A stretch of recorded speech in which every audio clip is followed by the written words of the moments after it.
I got a couple stories for you. Plenty of stories. I'm what you call a triple OG. You don't see an age, you don't see a gender, it's you ride or die for your set. I gravitated to the negative fast. It was like a disease. That life wasn't easy. It's just hard to live with. I felt like I didn't have nobody else, so I just turned to the streets. I really started doing my thing out in the streets after that. Been in the streets and have the respect in the streets. I'm gonna die in these streets if I keep doing what I'm doing. Don't let them run to the streets. Streets is no good. After the street lights come on, ain't nothing good that's going on.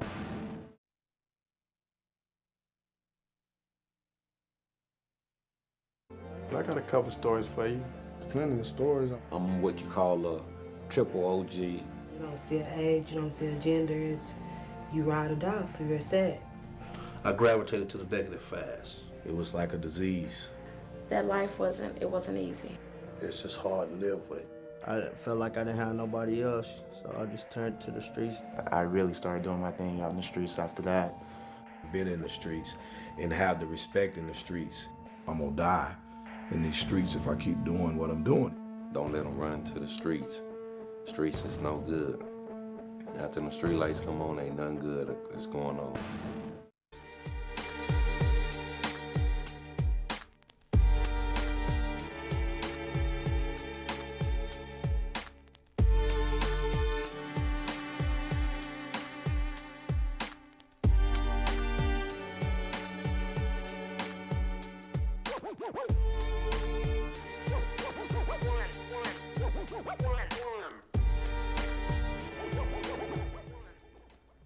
Welcome to Street Stories. I'm Nick Oxford.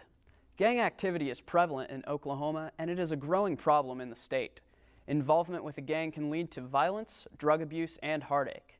In Oklahoma City, Pastor Theodis Manning and his organization T.A.S.K are working to combat the issue in a unique way. The gang lifestyle affects the lives of the set member as well as their families. Many parents and siblings deal with sorrow due to gang activity. Joyce Lewis and Reuben Ingram join us today to talk about the way gang activity can impact families. Now, Joyce, could you explain to us a little bit about how your son got involved in a gang and how it eventually led to you losing your son? First of all, my son was Edward J. Lewis, and I just have to say my son was getting his life together when he lost his life. On December the 6th, he went out to promote his album, just being in the wrong place at the wrong time.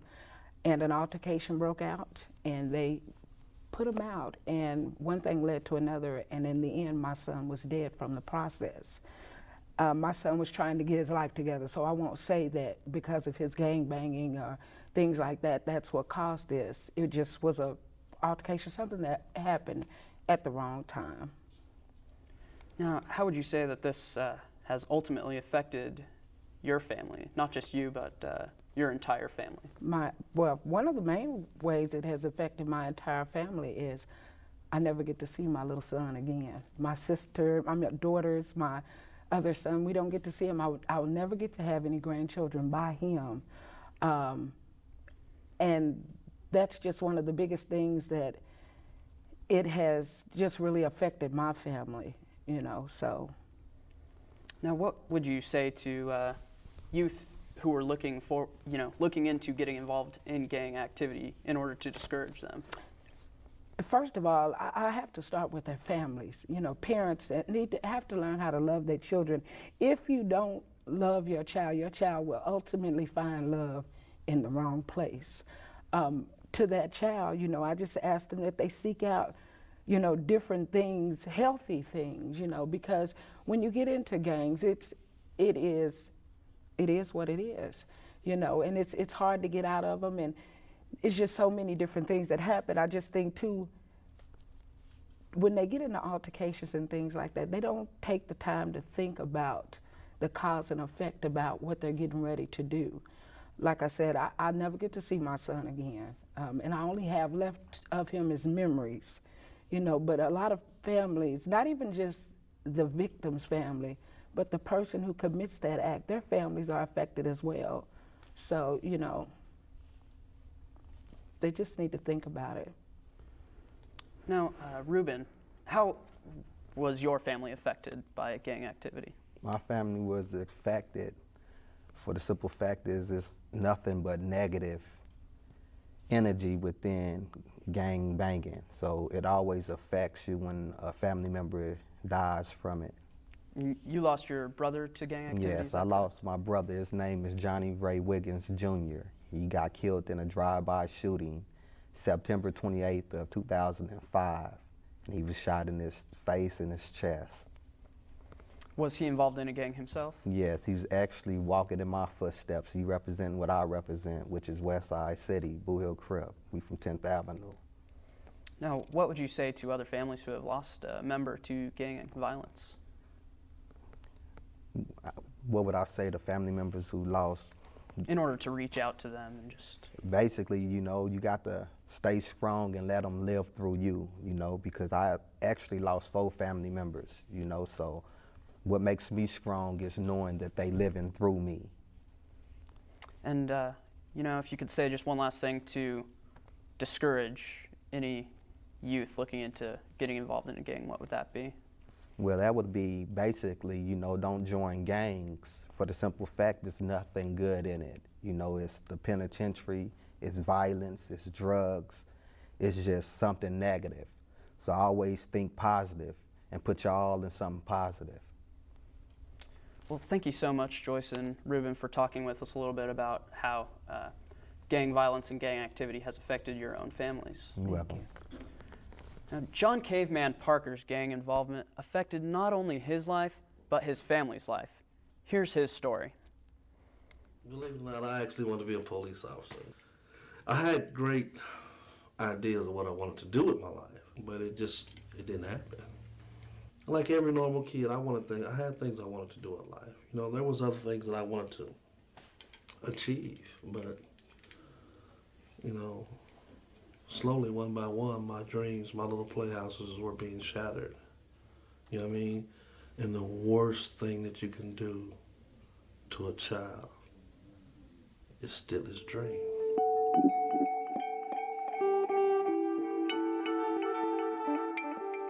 Yeah, my name is John Parker, also known as K, man. Shotgun Crips. You know, we originated out of Gardena, California. Kind of migrated to Oklahoma. Getting involved in a gang, I was pretty young, about 15, 16 years old. I've always been, when I got heavily active, I was around 17 years old with the criminal activity, the gang activity. I was 17 years old. I mean, at the age of 15 and 16, I was just kind of running with them. Before the activity, about 17, 18 years old. Wow, along comes a gang. I mean, in your neighborhood, it's convenient, you know. There are certain things that attract you, you know what I mean, and you bite.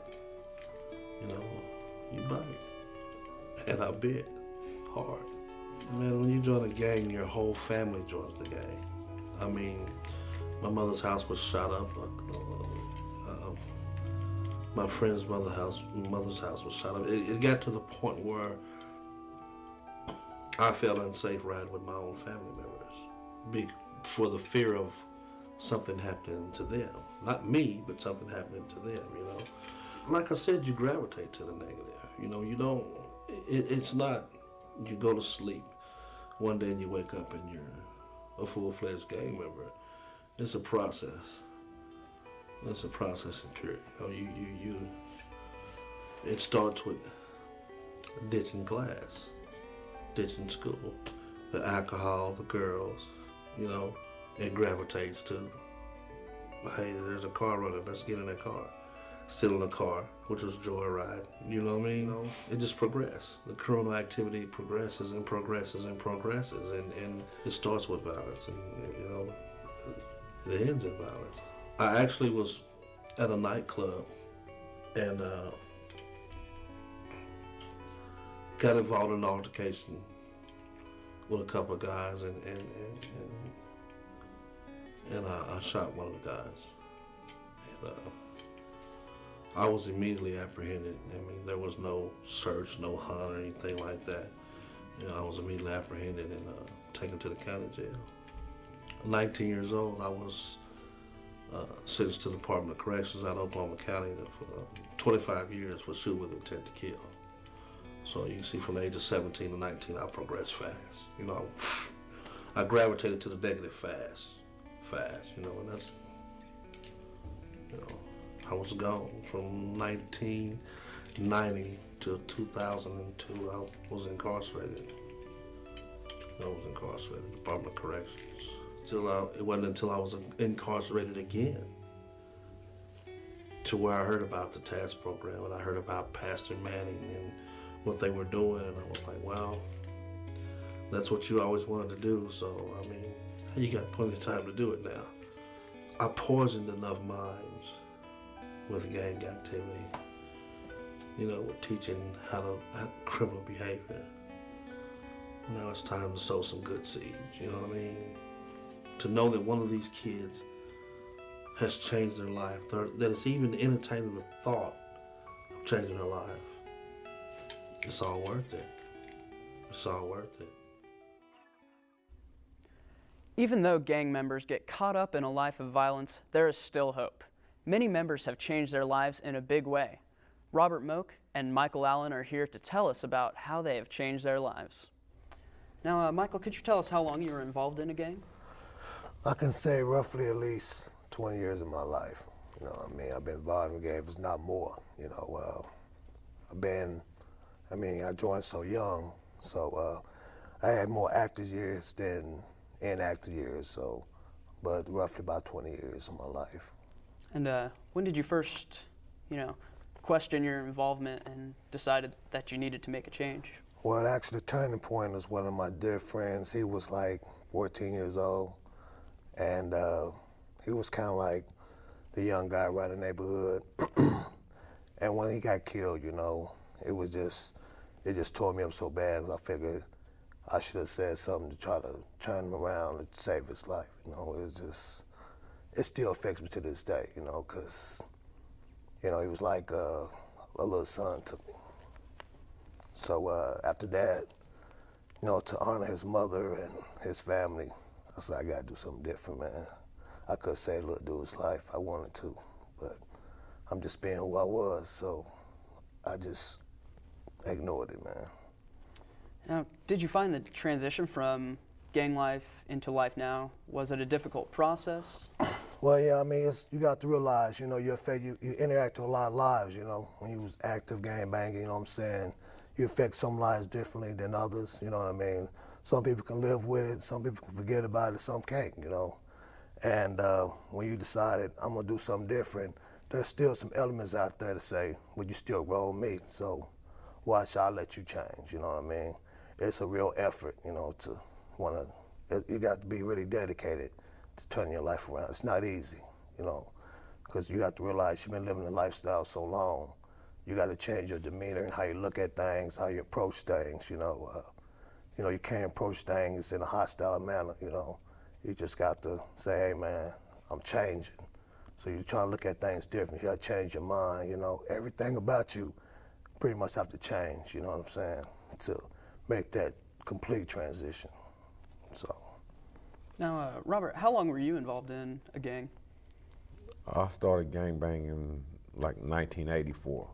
So, you know, you do the math. I've been involved in gangs from 84 to today, you know. What motivated you to get out of that lifestyle? Well, I've always believed, you know, you either gonna die in the gang or you gonna outgrow the gang. You know, after a certain point, after a certain age, you'll see the light. You know, you'll realize, you know, I don't need this. You know, I got better things. I got family. You know, you got to get a job. You know, that's one of the main things you got to do. When you get a job, then once you have responsibilities, then, you know, and all that hanging out and hanging with the homies and all that stuff, you know, all that stuff, you eventually outgrow it or you'll die doing it. Now, was it difficult for those who knew that you were a gang member to accept that you had left that lifestyle after you had? No, it wasn't difficult because I've always been a shot caller. So if you're a shot caller, then what you say goes. So I've never had a problem. Nobody never had a problem. You know, I didn't have to go talk to nobody, go tell anybody that, you know, I'm done with this. You know, my next option was to make them be done with it. So that was the most important thing to me. I wasn't worried about what nobody thought. Now, what are you doing now that you are no longer involved in a gang? Well, I'm involved in this great program, T.A.S.K. I work for a living. You know, I'm proud to be a law-abiding citizen. You know, pay taxes, child support. You know, the things that when you was in the gang, you didn't think was possible. But once you get out the gang, you realize it's a whole different world, a whole different life. You know, and you be proud to be in that life.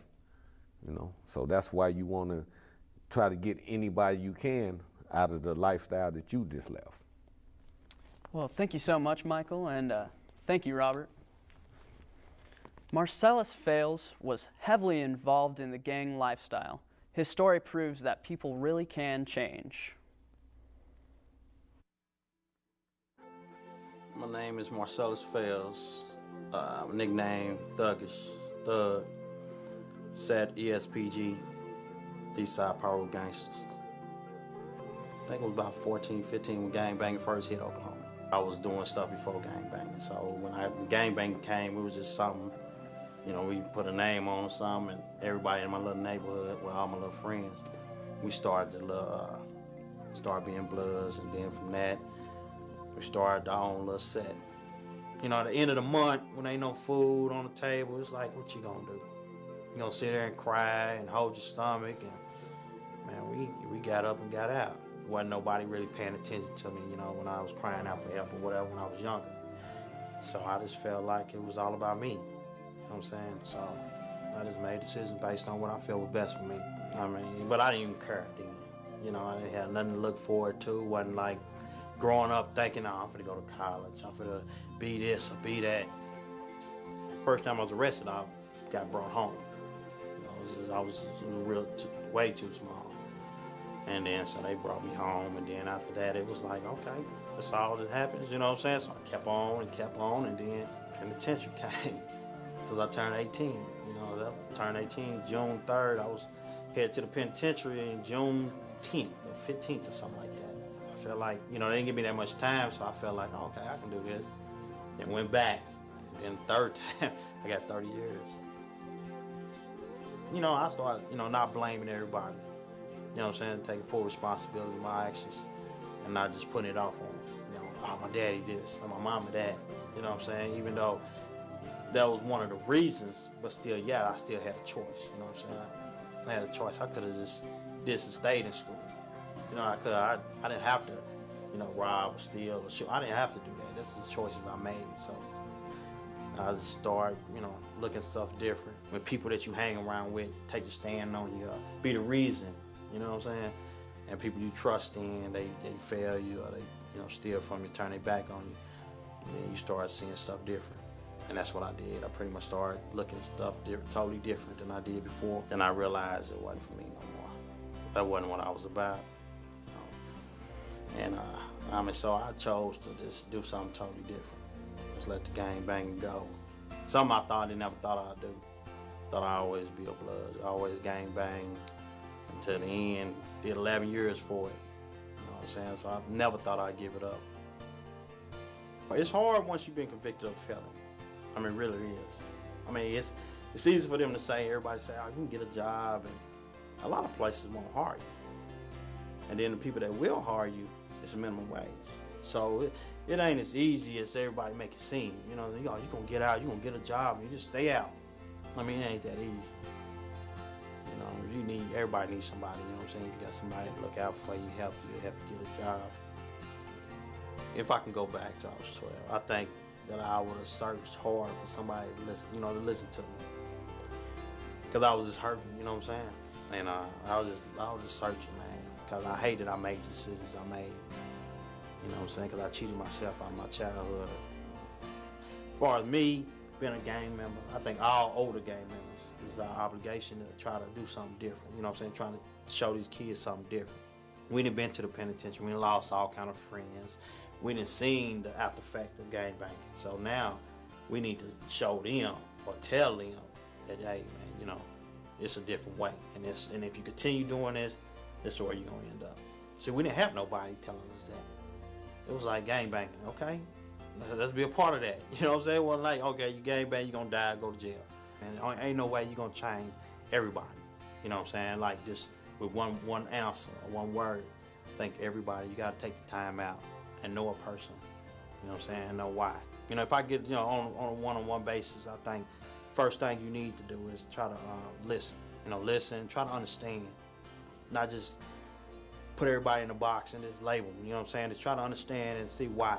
You know what I'm saying? Why you doing what you're doing. Every person you've heard from today is a member of T.A.S.K. T.A.S.K stands for Teaching and Saving Kids. T.A.S.K members represent a wide range of gang sets, hope to influence young lives by encouraging them to choose a life without gang activity. We are joined now by the Executive Director of T.A.S.K, Pastor T.A.S.K Manning, and two other influential members, Taiwan Higgs and Francisco Garcia. Welcome.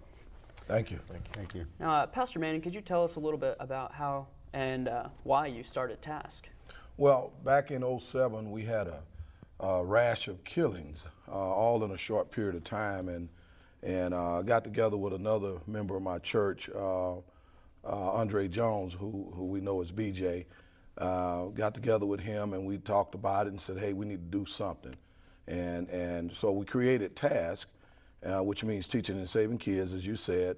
But at the same time, we needed an organization that was attractive to the kids, but also designed to help mentor the kids into the right direction, and at the same time, help the older men and women rehabilitate themselves and help get them on the right track as well. Now, Francisco, could you tell us a little bit about how you got involved with T.A.S.K? I got involved with T.A.S.K, it's probably around 3 years ago. They had the first T.A.S.K rally at a park, and I showed up not knowing what to expect. That's when I met Pastor Manning, and at the time I was in some trouble with the law. I was looking at 20 years and for trafficking, and you know, I just got interested in the program, and we started going to the programs and stuff, and it helped me out a lot. You know, it saved me from going back to the streets and going back to prison. So, you know, that's basically how I got involved, and I've been with it ever since. How many years is that? Probably around 3 years. That's great. And Taiwan, could you tell us a little bit about how you've seen T.A.S.K influence members of the community? It has influenced the community a lot because we have reached out to different organizations when things were about to transpire, and they call Pastor Manny or one of the fellow T.A.S.K members, and we reach out to the adolescents or so-called men that's in the streets about to commit an act. And we get with the right people and talk to them and handle it like men. And we talk it out, and 9 times out of 10, it's over nothing. And it has helped out a great deal with the community. It stopped drive-by shootings, killings, and even fights. So I've seen it work firsthand, and I've actually have did the same thing in the community, stopping the shooting. Now, Pastor Manning, what is what does a typical T.A.S.K outreach event look like? Well, we have different events. We have community events such as Silence to Violence rallies, where we invite not only the families that's in the community, but also the different gang members that may be out there from different sets of what we call communities or organizations. Or we may have mentoring sessions. We have mentoring every other week for the younger generation, where the older men and women come in and mentor the younger kids that different family members bring to our sessions. Now, Francisco, how many members would you say that T.A.S.K has now, actively? I'm not for sure, because it's been growing, but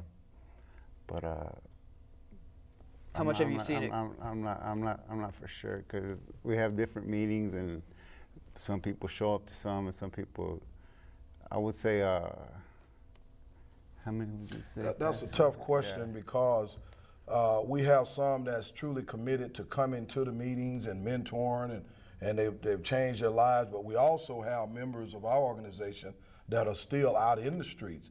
And if we didn't have those type of individuals in this organization, it would be impossible to do the retaliation intervention and the conflict resolution, stopping the shootings and the killings. So it's hard to say. We got people in the penitentiaries and the county jails, out here in the streets in different gangs. We know that there's over 30 gangs represented in our organization. Taiwan, what kind of kids have you seen that T.A.S.K has helped? I mean, have many of them been from the inner city? Yes, they've been from the inner city and outer cities. We've helped numerous kids from tutoring to being big brothers. We've got a number of kids one year, I believe it was last year, and we all got a kid and we took him to the Thunders game. And we all went as a group, as a family. That's why the family is above T.A.S.K, because we are a family-oriented group. We're all about structure and togetherness and unity. And one last question, Pastor Manning, what would be a way that the community could help T.A.S.K? Well, if you know of anyone, if you have children that you feel maybe they're leaning towards going to the streets or just having bad behavior, excuse me, like someone said earlier, it shows up first in just ditching school or bad grades, bad behavior at school. And they can bring them to our mentoring sessions, get them involved with us. We'll take them on as mentees and we'll interact in their lives. Or, of course, we always need donations. Yes, definitely. We need donations of all kinds. Office supplies, and of course we accept monetary donations, and we are a 501c3 organization. Well, thank you so much, all of you, for joining us today. And thanks for joining us for this intriguing look into the lives of inactive gang members and how they are working to leave a positive influence on today's youth. These have been the stories of people whose lives were shaped on the streets.